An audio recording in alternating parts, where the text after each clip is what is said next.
তো আমরা যেটা বলতে যাচ্ছি আমাদের বোর্ড প্রেসিডেন্টকে অনুরোধ করব। নব্য বিসিবি পরিচালক ও গায়ক আসিফ আকবর সম্প্রতি ফুটবল নিয়ে বিরূপ মন্তব্য করে ফুটবল অঙ্গনে প্রতিবাদের ঝড় উঠেছে।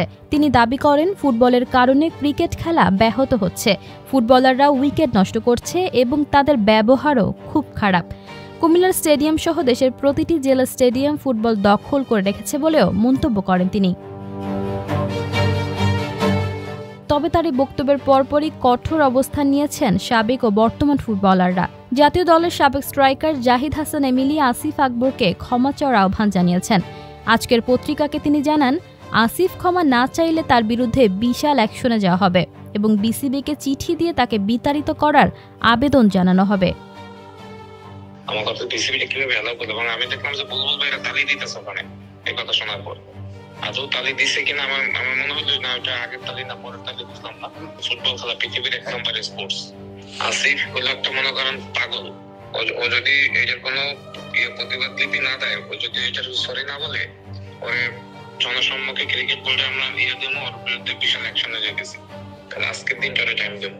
এমিলি আরও জানান, আসিফের বিরুদ্ধে মানহানির মামলাও দায়ের করা হতে পারে। এদিকে জাতীয় দলের ডিফেন্ডার শাকিল আহমেদ তপু আসিফের বক্তব্যকে ধিক্কার ও তীব্র নিন্দা জানিয়েছেন এবং ক্ষমা চাওয়ারও দাবি জানিয়েছেন। তিনি জানতে চান কোন ফুটবলার আসিফের সঙ্গে খারাপ ব্যবহার করেছেন। আরেক ডিফেন্ডার জাহিদ হাসান শান্ত আসিফের মন্তব্যে বৈষম্যের ছায়া দেখতে পেয়েছেন। তিনি ক্রিকেট ও ফুটবলের জনপ্রিয়তার তুলনামূলক চিত্র তুলে ধরে বলেন, এভাবে ফুটবলকে ছোট করে আপনার কথা বলা ঠিক হয়নি। শান্ত লাইভে এসে বিষয়টি সমাধান করার আশা প্রকাশ করেন। জাতীয় দলের স্ট্রাইকার আল আমিন ফেসবুক পোস্টে লিখেছেন, ফুটবল পৃথিবীর সবচেয়ে জনপ্রিয় খেলা। তিনি আসিফের বক্তব্যকে স্পোর্টসের ভাষণায় উল্লেখ করে বলেন, ডিসিপ্লিন ইস্যুতে ফুটবলারদের শেখাতে আসার প্রয়োজন নেই।